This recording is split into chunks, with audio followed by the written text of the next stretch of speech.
Radio कार्यक्रम मेरो radio मेरो भविष्य जाइकाको आर्थिक सहयोगमा रिड नेपालले उत्पादन गरेको हो। लैंगिकता र सामाजिक समावेशीकरणलाई समेटेर कक्षा 6 देखि 10 सम्मका विद्यार्थी भाइ बहिनीहरू र अभिभावकहरूलाई लक्षित गरेर तयार पारिएको हो।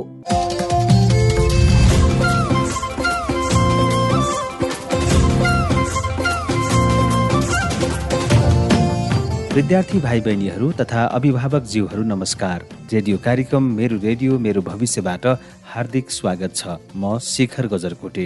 आज विज्ञान विषय अन्तर्गत कक्षा 9 र 10 का विद्यार्थीलाई ढाड नभएका जीवहरूमध्ये रेशम किराको जीवनचक्र बारे बुझाउन तयार पारिएको रेडियो कक्षा सुन्न सक्नुहुनेछ। ध्यान दिएर सुनौ है। आजको रेडियो कक्षा तयार पार्नु भएको छ रिड नेपालका प्रशिक्षक ठाकुर खड्काले। नमस्ते विद्यार्थी भाइ बहिनीहरू। नमस्ते सर। सन्चै छौ? सन्चै छौ। विद्यार्थी भाइ बहिनीहरू, तिमीहरूलाई आजको विज्ञान सिकाइ कक्षामा हार्दिक स्वागत छ है। धन्यवाद सर। तिमीहरूलाई थाहै होला हाम्रा वरपर विभिन्न प्रकारका किराहरू पाइन्छन्। कतिपय किराहरू बेफाइदाजनक अर्थात् हानिकारक हुन्छन्। भन्नुको तात्पर्य रोगका वाहकहरू हुन्छन्। तर कतिपय किराहरू भने हाम्रा लागि फाइदाजनक छन्। तिनै फाइदाजनक किराहरू मध्येको एउटा रेशम किराको जीवन चक्रको बारेमा आज हामीले छलफल गर्दैछौँ।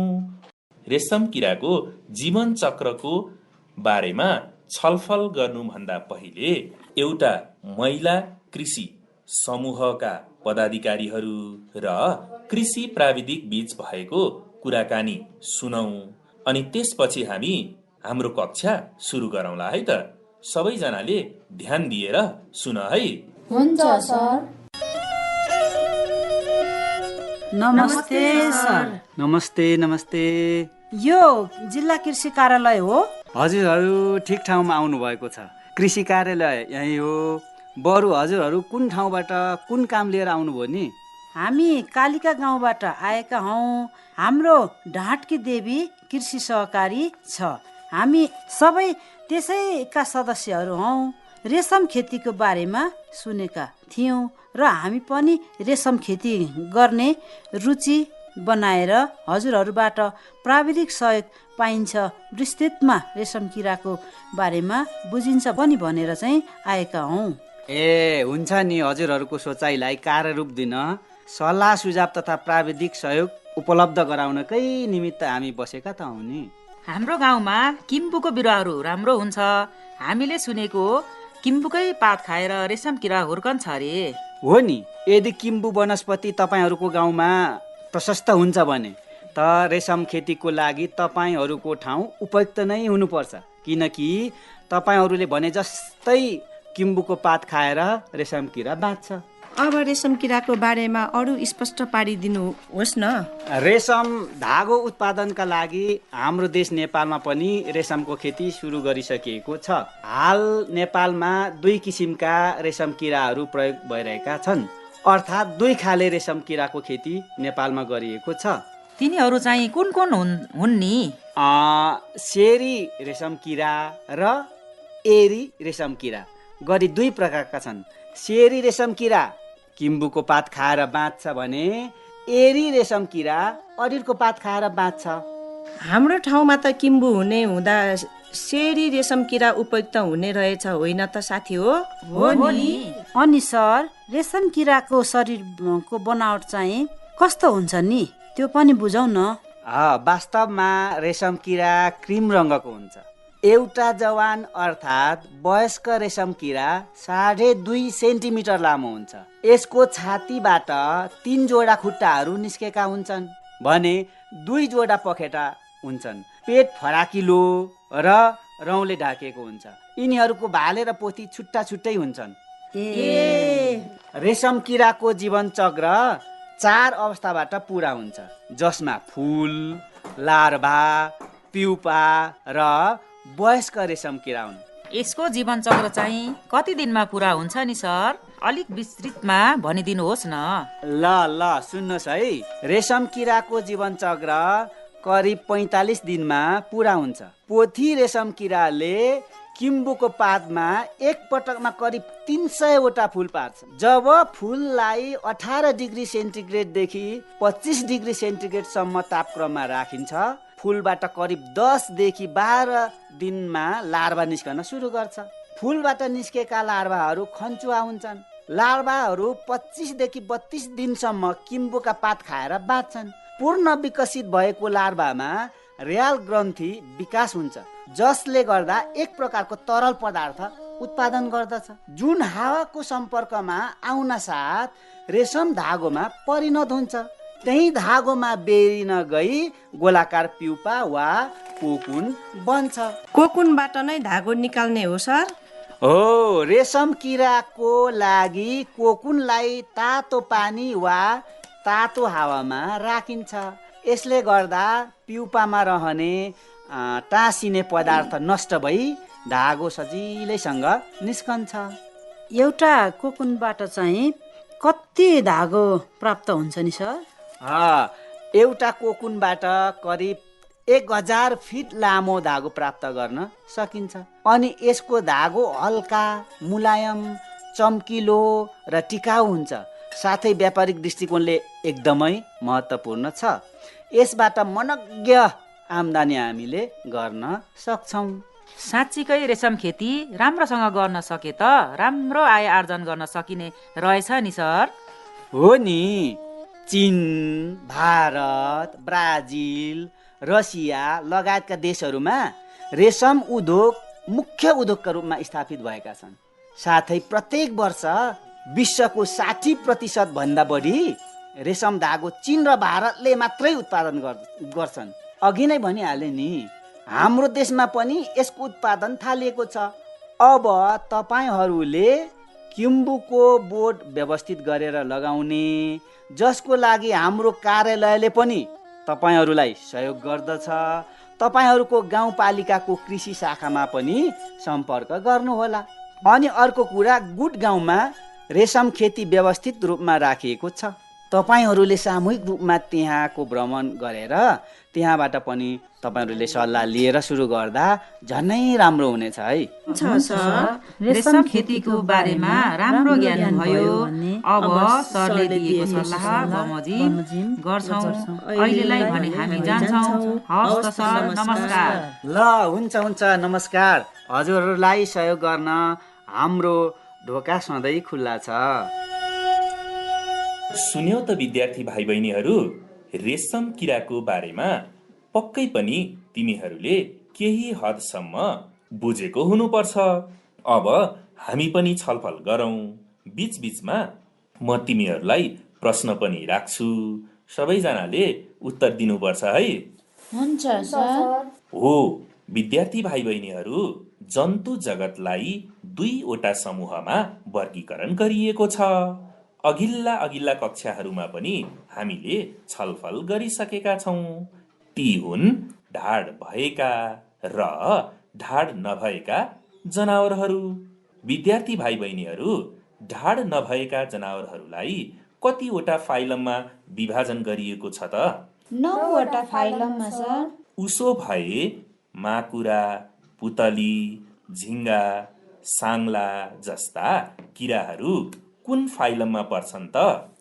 आर्थ्रोपोडा फाइलममा। उसो भए रेशम किरा चाहिँ कुनमा पर्ला त? रेशम किरा पनि आर्थ्रोपोडा फाइलममा नै पर्दछ सर। यदि त्यसो हो भने आर्थ्रोपोडा फाइलममा पर्ने रेशम किराको बारेमा अनुमान लगाएर केही कुराहरू भन्न सक्छौ त? यिनीहरूको शरीर टाउको, छाती र पेट गरी 3 खण्डमा छुट्टिएको हुन्छ सर। ठीक भन्यौ। ल, अब सुन है। रेशम किरा हाम्रो लागि एक उपयोगी किरा हो। कक्षाको सुरुमै पनि मैले भनेको थिएँ, तिमीहरूले कृषि प्राविधिक र महिला समूहका पदाधिकारीहरू बीच भएको कुराकानीबाट पनि प्रष्ट भइसकेको हुनुपर्छ। हो, रेशम किरा हाम्रो लागि एक उपयोगी किरा हो।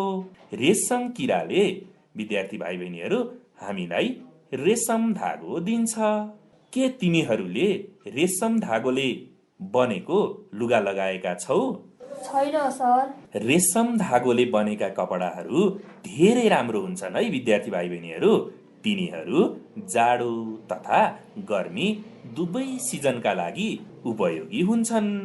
यदि रेशमको धागो प्रचुर मात्रामा उत्पादन गरी त्यसबाट कपडाहरू बनाउन सके त आम्दानी पनि राम्रो हुन्छ होला, होइन सर? जाडो तथा गर्मी दुवै सिजनका लागि उपयोगी हुने भनेपछि त यसबाट आम्दानी पनि नहुने त कुरै भएन। त्यसैले रेशम किराको व्यावसायिक खेती गर्दा राम्रो हुने रहेछ नि सर। हो, त्यसैले रेशम किरा हाम्रो लागि एक उपयोगी किरा हो। विद्यार्थी भाइ बहिनीहरू, तिमीहरूलाई रेशम किरा किन उपयोगी छ भन्ने प्रश्न आयो भने पक्कै पनि तिमीहरूले अब भन्न तथा लेख्न सक्छौ होला।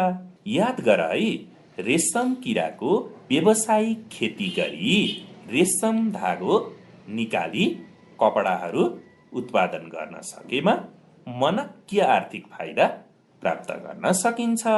रेशम किराबाट रेशम धागो उत्पादन गर्न सकिने भएकाले नै यी किराहरूलाई रेशमी किरा भनिएको होला, होइन सर? हो नि विद्यार्थी भाइ बहिनीहरू, रेशम किराको प्युपा अवस्थामा हुने, याद गर है, रेशम किराको प्युपा अवस्थामा हुने कोकुनबाट रेशम धागो उत्पादन गरिने भएकाले यसलाई रेशम किरा भनिएको हो। अनि रेशम किरा चाहिँ के खाएर बाँच्छन् नि सर? रेशम किराले किम्बुको पात, त्यसै गरी अडिरको पात खाएर बाँच्छ। विद्यार्थी भाइ बहिनीहरू, नेपालमा पनि रेशम खेतीको सुरुवात गरिसकिएको छ। नेपालमा अहिले विशेष गरेर 2 किसिमका रेशम किराहरू प्रयोगमा ल्याइएको छ। ती 2 प्रकारका रेशमी किराहरू चाहिँ कुन कुन हुन् सर? ती 2 प्रकारका रेशम किराहरूमा सेरी रेशम किरा र ऐरी रेशम किरा हुन्। विद्यार्थी भाइ बहिनीहरू, सेरी जातको रेशम किराले किम्बुको पात खाएर बाँच्छ भने एरी जातको रेशम किराले अडिरको पात खाएर बाँच्छ। विद्यार्थी भाइ बहिनीहरू, अघि पनि छलफल गरिसकियो। रेशम किराको शरीर टाउको, छाती र पेट गरी 3 वटा खण्डमा छुट्टिएको हुन्छ। त्यसै गरी 2 जोडा पखेटा रहेका हुन्छन्।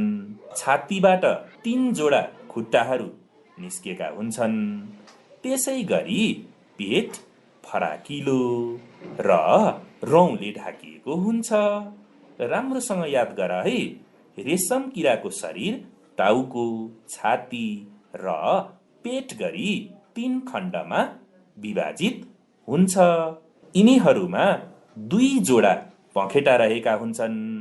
छातीबाट 3 जोडा खुट्टाहरू निस्केका हुन्छन्। त्यसै गरी पेट फराकिलो र रौँले ढाकिएको हुन्छ। त्यसै गरी भाले र पोथी अलग अलग हुन्छन्।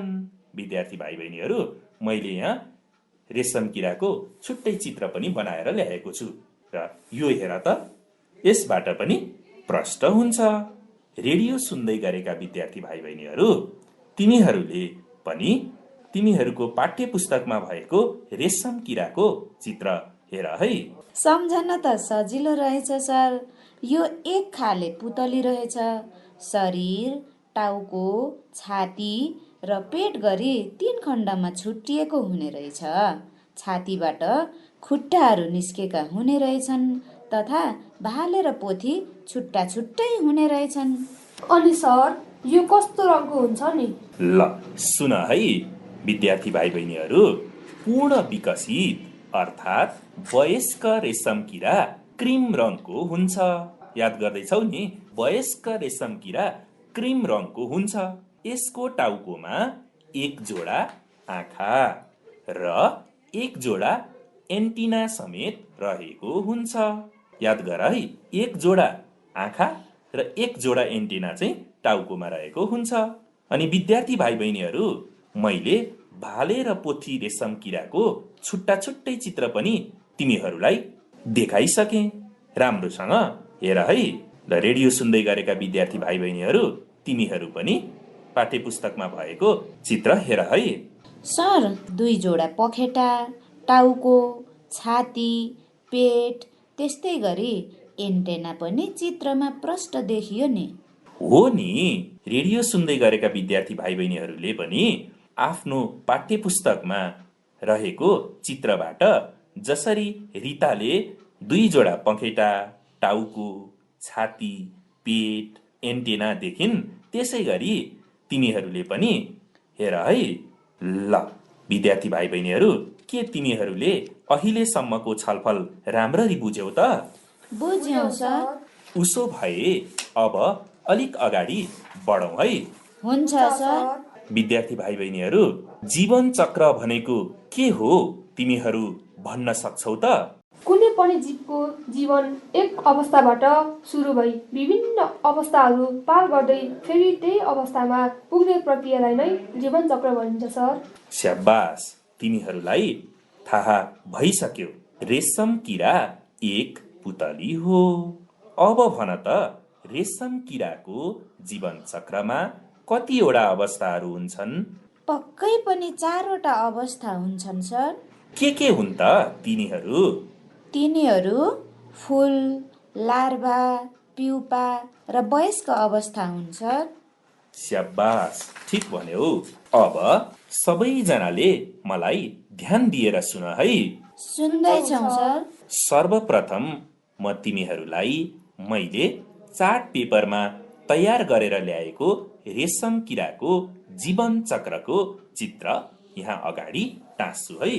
सबैजनाले ध्यान दिएर हेर। अनि रेडियो सुनिरहेका विद्यार्थी भाइ बहिनीहरूले पाठ्यपुस्तकमा भएको चित्रमा हेर है। हेर्दैछौँ सर। रेशम किराको भाले र पोथी, किराले फुल पातमा पारेको लार्भाको चित्र, प्युपा अवस्थाको कोकुन सबै देखिरहेका छौँ सर। सर, हजुरले चित्रमा पोथी रेशम किरा ठुलो बनाउनु भएको रहेछ। साँच्चीकै पोथी रेशम किरा भालेभन्दा ठुलो हुन्छ कि हजुरले चित्र बनाउँदा नमिलेको हो? ठिक प्रश्न गर्यौ। वास्तवमा भालेको भन्दा पोथी रेशम किराको शरीर केही ठुलो हुन्छ। त्यसैले मैले चित्रमा पनि भाले रेशम किरा भन्दा पोथी रेशम किरा केही ठुलो बनाएको हो। तिमीहरूलाई गर्भाधान भनेको के हो, त्यसै गरी गर्भाधान कति प्रकारका छन् भन्ने कुरा पहिलेका कक्षाहरूमा मैले स्पष्ट पारिसकेको छु। अहिलेलाई रिभिजनको लागि रिता, तिमी भन त, गर्भाधान कति प्रकारका हुन्छन् र ती के हुन्, तिमीलाई याद छ? मैले बिर्सेको छैन सर। गर्भाधान 2 प्रकारका हुन्छन्, एउटा बाह्य गर्भाधान र अर्को चाहिँ आन्तरिक गर्भाधान। ठिक भन्यौ। रेशम किराहरूमा आन्तरिक गर्भाधान हुन्छ। याद गर है, रेशम किराहरूमा आन्तरिक गर्भाधान हुन्छ। आन्तरिक गर्भाधानको बारेमा एकपटक भनिदिनु सर। ल सुन है त। जीवहरूको शरीरभित्र हुने गर्भाधानलाई आन्तरिक गर्भाधान भनिन्छ। याद गर है, जीवहरूको शरीरभित्र हुने गर्भाधानलाई आन्तरिक गर्भाधान भनिन्छ। रेशम किराहरूमा पनि आन्तरिक गर्भाधान हुन्छ। विद्यार्थी भाइ बहिनीहरू, भाले र पोथी बीच म्याटिङ भए पश्चात अर्थात् समागम भए पश्चात पोथी रेशम किराले पातमा फूल पार्छ। अघि छलफल गरिए झैं र चित्रमा देखाए झैं रेशम किराको जीवन चक्रमा 4वटा अवस्थाहरू हुन्छन्, जुन तिमीहरूले नै भनिसक्यौ। अनि रेशम किराको जीवन चक्र पूरा हुन चाहिँ कति समय लाग्छ सर? ध्यान दिएर सुन है। वास्तवमा रेशम किराको जीवन चक्र पूरा हुनलाई करिब 45 दिनको समय लाग्दछ।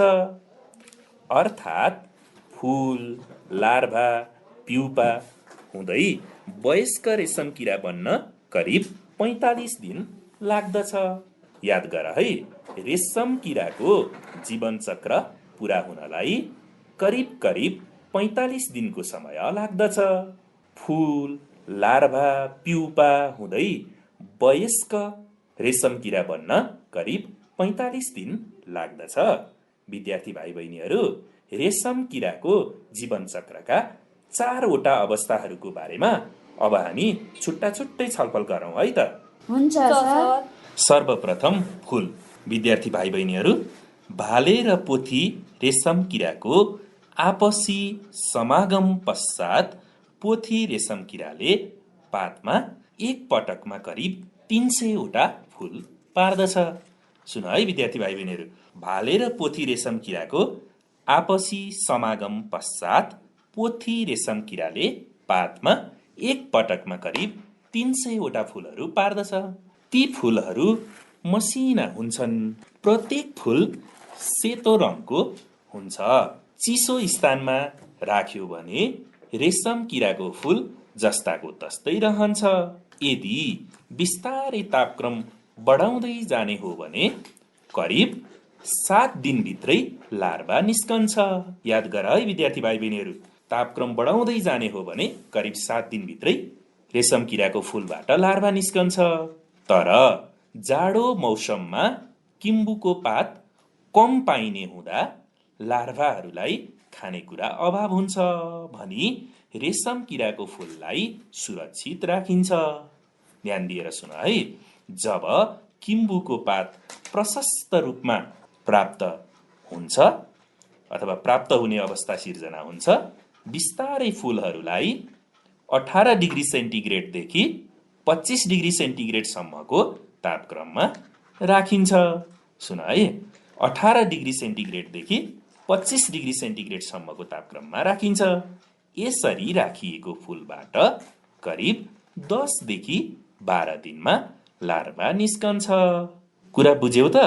बुझ्यौ सर। ल ठिक छ, ध्यान देऊ है। अन्तिममा म फेरि तिमीहरूलाई प्रश्न पनि गर्नेछु। त्यति बेला सही जवाब दिनुपर्छ नि। हुन्छ सर, हामी ध्यान दिएर नै सुनिराखेका छौँ। अब रेशम किराको अर्को अवस्था रहेको छ लार्भा अवस्था। विद्यार्थी भाइ बहिनीहरू, लार्भाको शरीर टाउको, छाती र पेट गरी 3वटा खण्डमा बाँडिएका हुन्छन्। भर्खर फूलबाट निस्केका लार्भाको लम्बाइ करिब 6 मिलिमिटरको हुन्छ भने यिनीहरूको रङ खैरो हुन्छ। याद गर है, लार्भाको शरीर टाउको, छाती र पेट गरी 3वटा खण्डमा बाँडिएको हुन्छ। भर्खर फूलबाट निस्केका लार्भाको लम्बाइ करिब 6 मिलिमिटरको हुन्छ भने यिनीहरूको रङ खैरो हुन्छ। अनि यो अवस्था चाहिँ कति समयसम्म रहन्छ? यिनीहरू 25 देखि 32 दिनसम्म किम्बुको पात खाएर बाँच्छन्। विद्यार्थी भाइ बहिनीहरू, यो लार्भा अवस्था भनेको अत्यन्तै खन्चुवा अवस्था हो। यिनीहरूले धेरै खान्छन्। यिनीहरूले खाने भनेकै किम्बुको पात हो। अर्को इन्ट्रेस्टिङ कुरा पनि छ। कस्तो इन्ट्रेस्टिङ कुरा सर? वास्तवमा यी लार्भाहरू छिटो बढ्नुका साथै 4 पटकसम्म यिनीहरूले काँचुली फेर्छन्। याद गर है, काँचुली फेर्ने बेलामा यिनीहरूले करिब 1 दिन अर्थात् 20 देखि 24 घण्टासम्म केही नखाई र नचली बस्छन्। अब रेशम किराको जीवन चक्रको अर्को अवस्था अर्थात् प्युपा अवस्थातिर लागौं। हुन्छ सर। विद्यार्थी भाइ बहिनीहरू, पूर्ण रूपमा विकसित भएको लार्भामा, याद गर है, पूर्ण रूपमा विकसित भएको लार्भामा रियाल ग्रन्थि पनि विकास भएको हुन्छ, जसबाट लार्भाहरूले रियाल निकाल्छन्। उक्त रियाल हावासँगको सम्पर्कमा आएपछि रेशम धागोमा परिणत हुन्छन्। सबै प्रष्ट भएको हो? हो सर। मैले बनाएर ल्याएको चित्रमा पनि ध्यान दिएर हेर है। त्यो गोलाकार देखिने कोकुन हो।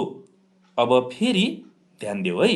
वास्तवमा प्युपा अवस्था भनेको निष्क्रिय अवस्था हो। यो अवस्थामा खान पनि खाँदैन, कतै चल्दा पनि चल्दैन, तर भित्रभित्रै भने यिनीहरूको विकास भइरहेको हुन्छ। अनि प्युपा अवस्थाको अवधि चाहिँ कति समयको हुन्छ त सर? यो प्युपा अवस्थाको अवधि भने करिब 12 देखि 14 दिनको हुन्छ। याद गर है, यो प्युपा अवस्थाको अवधि करिब 12 देखि 14 दिनको हुन्छ। अनि सर, रेशम धागो चाहिँ कुन अवस्थामा अनि कसरी निकालिन्छ नि? हो, रेशम निकाल्ने भनेको कोकुनबाट हो। ठिक बेला प्रश्न गर्यो है। रेशम निकाल्ने भनेको कोकुनबाट हो, अर्थात् यही प्युपा अवस्थाबाट हो। प्युपा अवस्थामा रेशम झिक्नको लागि कोकुनलाई तातो पानी वा तातो हावामा राखिन्छ। अनि सर, रेशम निकाल्न तातो पानीमा कोकुनलाई राख्दा रेशम किराको प्युपा मर्दैन त? मर्छ नि। अब अघिको प्रसङ्ग जोड्छु है।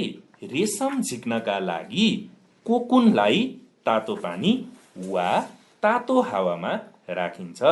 यो क्रममा प्युपामा रहेको टाँसिने पदार्थ नष्ट भई धागो सजिलैसँग निस्कन्छ। धागो निकाल्दा सबै प्युपालाई मारेपछि रेशम किरा चाहिँ अब कहाँबाट आउँछ नि? हो विद्यार्थी भाइ बहिनीहरू, वास्तवमा रेशम धागो निकाल्ने क्रममा प्युपा मर्छ, तर केही कोकुनहरूलाई भने रेशम किरा बन्नका लागि रेशम धागो ननिकाली सुरक्षित राखिन्छ नि। अब कुरा बुझेको हो त विद्यार्थी भाइ बहिनीहरू, कोकुनबाट कसरी रेशम धागो निकालिन्छ भन्ने? बुझ्यौ सर, स्पष्ट भयो। अब लागौं चौथो अर्थात् अन्तिम अवस्था वयस्क अवस्थातिर। रेशम धागो ननिकाली भावी वंश वृद्धिका लागि सुरक्षित राखिएको प्युपामा विद्यार्थी भाइ बहिनीहरू सक्रिय मेटामर्फसिस हुन्छ, जसबाट 3 जोडा खुट्टा र 2 जोडा पखेटा भएको रेशम किरा बन्दछ र निस्कन्छ। यसरी रेशम किरा बन्दछ। अनि सर, रेशम किरा चाहिँ कति दिन बाँच्छ नि? हो, एउटा वयस्क रेशम किरा करिब 5 देखि 7 दिनसम्म बाँच्न सक्छ। याद गर है, एउटा वयस्क रेशम किरा करिब 5 देखि 7 दिनसम्म बाँच्न सक्छ। सर, रेशम किराको जीवन चक्रका बारेमा त प्रष्ट भयो। साँच्चीकै तिमीहरूले रेशम किराको जीवन चक्रका 4वटै अवस्थाहरूका बारेमा प्रष्ट भएको हो त? हो सर, अहिलेको छलफल, त्यसै गरी अगाडिको कृषि प्राविधिक र महिला समूहको छलफलले धेरै प्रष्ट भयौं। ल त विद्यार्थी भाइ बहिनीहरू, मैले रेशम किराको जीवन चक्रको बारेमा गरिएको छलफललाई सकेँ। ल, सबैजनालाई धेरै धेरै धन्यवाद। धन्यवाद सर। ल विद्यार्थी भाइ बहिनीहरू, रिड नेपालका प्रशिक्षक ठाकुर खड्काले तयार पार्नु भएको रेडियो कक्षा सुन्नुभयो। पक्कै पनि भाइ बहिनीहरू, रेशम किराको खेती नेपालमा पनि सम्भव रहेछ। आफ्नो ठाउँ पनि उपयुक्त भए व्यावसायिक रूपमा गर्न पनि सकिँदो रहेछ भन्ने कुरा थाहा पाउनु भयो होला। अभिभावकज्यूहरूले पनि यसको बारेमा राम्रोसँग जान्ने अवसर पाउनुभयो। अब लागौं एसएमएस प्रश्न सुन्नतर्फ। तलका वाक्य सही लागे टी र गलत लागे यफ लेखेर एसएमएस गर्न सक्नुहुनेछ। पहिलो वाक्य छ रेशम किरा ढाड नभएको जीव हो। दोस्रो वाक्य छ नेपालमा विशेषतः 2 प्रकारका रेशम किराहरू पाइन्छन्, ती हुन् एरी र शेरी। तेस्रो वाक्य छ रेशम किराले करिब 45 दिनमा आफ्नो जीवन चक्र पूरा गर्छ। प्रश्नोत्तरमा सहभागी बन्न तपाईले मोबाइलको म्यासेज बक्समा गएर रिड नेपालको छोटो रूप आरएन टाइप गरेर सोधिएका प्रश्नको जवाब क्रमशः टाइप गरी नाम र ठेगानासहित 31007 मा एसएमएस सेन्ड गर्न सक्नुहुनेछ। 3वटै प्रश्नको सही जवाफ मिलाउने सहभागी बीचमा गोला पर्था गर्नेछौँ। त्यसबाट 1 जना विजेता बन्नुहुनेछ। उहाँले पाउनुहुनेछ रिड नेपालको तर्फबाट 100 रुपियाँको रिचार्ज कार्ड। भोलि बुधबारको कार्यक्रममा क्यारियर काउन्सिलिङ बारे छलफल गर्नेछौँ। रेडियो कार्यक्रम मेरो रेडियो मेरो भविष्य सुन्न नभुल्नुहोला। रिड नेपालको उत्पादनमा तयार पारिएको आजको कार्यक्रमबाट म प्रस्तुता शिखर गजरकोटे बिदा हुन्छु। नमस्कार। जाँदा जाँदै एउटा कुरा, रेशम किराबाट रेशमको धागो निकालेर कपडा तयार पार्न सकिए जस्तै तपाईँ हामीले पनि आफू, परिवार र समाजको लागि सकारात्मक काम गर्ने क्षमता राख्नुपर्छ है।